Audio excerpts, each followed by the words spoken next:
Hello दोस्तों, नमस्कार। आप सभी कैसे हैं? और 2 जनवरी के एनालिसिस पे चलते हैं हम लोग। कल किस तरीके से ट्रेड करने वाले हैं उसको, उसके लॉजिक को समझते हैं और किस तरीके से हम लोगों को ट्रेड करना है और प्रॉफिट लेके जाना है, ये सारी चीज़ें समझते हैं। दूसरी बात, आप सभी को नए साल की बहुत बहुत बधाइयाँ। आप और आपके पूरे परिवार पूरे जीवन भर आनंद लें, खुश रहें, हमेशा हेल्दी रहें, वेल्दी रहें, यही कामना करता हूँ। और आप लोग भी अपने आप को ध्यान रखिए, कोशिश कीजिए कि आप लोग हमेशा हेल्दी रहें। चलिए हम लोग देखते हैं कल किस तरीके से हम लोग ट्रेड करने वाले हैं और मार्केट किस तरीके से बिहेव कर रहा है पिछले 2-3 दिनों से, और किस तरीके से हमें मार्केट के साथ चालाकी से हम लोगों को काम करना है। क्योंकि चालाक नहीं बनेंगे तो मार्केट हमें चपेट दे देगा भाई, मार्केट हमें वहीं के वहीं रगड़ देगा। अब हम लोगों को ध्यान रखना है कि सबसे ज़्यादा जो मेन इंपॉर्टेंट लेवल है वो 42,980 से 43,020 के आसपास है। मतलब कुल मिला के बात यह है कि 43,000 पे हमें यहाँ पे लेवल ले लेना है, 43,000 पे। ठीक है, ऊपर नीचे है तो उसको एग्जैक्ट आप लोग सेट कीजिएगा। 43,000 पे आप लोगों को लेना है। 10-20 पॉइंट ऊपर नीचे हमें ध्यान में रखते हुए चलना है। जैसे कि आप सभी को मालूम है, मार्केट पीछे क्लोज हुआ है 42,986 के आसपास, तो यहाँ पे क्लोज हुआ है। और अब हमें बात करना है कि हमें एग्रेसिव बाय कब होना है। एग्रेसिव बाय होने के लिए आप सभी को मालूम है कि ऊपर का जो लेवल है 43,580 से 600 के आसपास, तो ये इस लेवल को हमें ध्यान रखना है। इस लेवल को जैसे ऊपर ब्रेक करे तो 10-20 पॉइंट बाद ही हमें मतलब कि उसके बाद एक्टिव होना है, उससे पहले एक्टिव नहीं होना है। ये जो लाइन है, ये जो ऊपर सपोर्ट है, सॉरी रेजिस्टेंस है, इसके बाद ही 10 पॉइंट और ऊपर जाए उसके बाद ही हम एक्टिव होना है। उसके बाद हम लोग बाई की तरफ चलेंगे और टारगेट हमारा 44,000 तक के आसपास रहेगा। 44,200 तक भी ये लोग जाएगा, तो इस बात को हम लोग ध्यान रखना है। ये लोग बोले तो कैंडल लोग भाई से जाएंगे वहाँ पे, कैंडल को हमें ध्यान रखना है।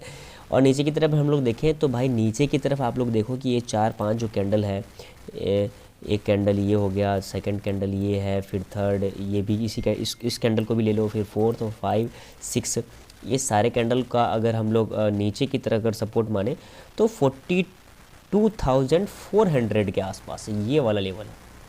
तो अगर मार्केट इस लेवल को नीचे ब्रेक करता है तो हम लोग एक अग्रेसिव सेलिंग की तरफ चलेंगे और टारगेट बिल्कुल नीचे सपोर्ट को हम लोग ध्यान रखते हुए जो जो सपोर्ट बन रहा है उस सभी सपोर्ट को हम लोग टारगेट बनाते बनाते हम लोग नीचे की तरफ चलेंगे। ये हो गया हमारा एक वीकली एनालिसिस की तरीके से हम लोग इसको एनालिसिस को मान सकते हैं। अब हम लोग चलते हैं कि किस तरीके से हम लोग ट्रेड करेंगे कल। अब देखते हैं कि कल किस तरीके से हम लोग ट्रेड करने वाले हैं। जैसे कि मान लीजिए मार्केट अगर फ्लैट खुलता है, मार्केट फ्लैट खुलते ही हमें किस तरीके से काम करना है उस पर ध्यान रखना है। अगर मार्केट फ्लैट खुलने के बाद आधा घंटा 1 घंटा तक यहाँ पे रुकता है तो रुकने के बाद क्या होता है कि बाइंग सेलिंग दोनों पोजीशन बनते रहता है और दोनों यही सोचते हैं कि भाई ऊपर की तरफ जाएगा, नीचे की तरफ जाएगा। और हमें जो हम लोग ऑप्शन बायर है, हमें यही वेट करना है कि मार्केट जहाँ भी ऊपर की तरफ जो रजिस्टेंस बना रहा है और नीचे की तरफ जो सपोर्ट बना रहा है, जिधर भी ब्रेक करता है हम लोग उधर ही निकल लेना है। बस इस बात को ध्यान रखना। फ्लैट होने के बाद हम मार्केट अगर इसके ऊपर चलता है तो हम लोग बाइंग की तरफ चलेंगे और टारगेट बिल्कुल उस स्विंग को ध्यान रखते हम लोग टारगेट बनाते चलेंगे। और मार्केट 43,600 तक फिर जा सकता है अगर ऊपर की तरफ चला तो। बस हमें प्राइस एक्शन को फॉलो करते हुए ऊपर की तरफ सपोर्ट देखते हुए जो भी स्विंग बना हुआ है उसको ध्यान में रखते हुए फिर हम लोगों को ट्रेलिंग करते हुए चलते रहना है। ठीक है, उसके बाद हम लोग चलते हैं नीचे की तरफ। अगर मार्केट अगर मान लो कि गैप अप खुलता है, हाँ गैप अप खुलता है, अगर मान लीजिए मार्केट गैप अप खुलता है, गैप अप खुल गया मान लो 43,500 600 के आसपास, तो हमें बिल्कुल प्राइस एक्शन को फॉलो करना है। ऊपर भी यही ध्यान रखना है कि भाई मार्केट कितना देर ऊपर सस्टेन कर रहा है या कौन सा कैंडल बना रहा है। कोई नेगेटिव कैंडल बना रहा है हम लोग तो फिर नीचे सेलिंग की तरफ चलेंगे। यदि यहीं पर रुक के या इसी जगह पर रुक के फिर ऊपर की तरफ मार्केट जा रहा है तो प्राइस एक्शन को फॉलो करते हुए हम लोग वापस फिर ऊपर की तरफ बाइंग की तरफ जा सकते हैं। और अगर नेगेटिव कैंडल कोई बनता है तो हम लोग नीचे सेलिंग की तरफ जा सकते हैं। बस इस बात को ध्यान रखना है। उसके बाद आते हैं नीचे की तरफ। अगर मार्केट गैप डाउन खुलता है तो हम लोगों को क्या करना है। अगर मार्केट गैप डाउन खुलता है तो वही चीज़ ध्यान रखना है कि मार्केट यहाँ पर कहीं ना कहीं ये इसका सपोर्ट है, फिर ये सपोर्ट है, फिर नीचे की तरफ ये इसका सपोर्ट हो गया, तो मार्केट कहाँ खुलता है इसको ध्यान में रखना है। और ध्यान में रखते हुए फिर हम लोग नीचे की तरफ अगर देखें कोई बढ़िया सा हैमर कैंडल बनता हो 2-3-4 कैंडल के बाद। आप सभी को मालूम है कि घनश्याम सर का ये स्ट्रैटेजी है। अगर मार्केट गैप डाउन खुलने के बाद 2-3-4 कैंडल कोई भी अगर हैमर बनता है तो हम लोग ऊपर की तरफ चल सकते हैं, नीचे उसका स्टॉप लॉस लगा के उस तरीके से हम लोग ऊपर की तरफ टारगेट की तरफ चल सकते हैं। अगर मार्केट गैप डाउन खुल गया और अच्छा प्राइस एक्शन बनाता है नीचे की तरफ, अगर कोई नेगेटिव कैंडल बनाता है तो वापस हम लोग नीचे की तरफ चल जा सकते हैं।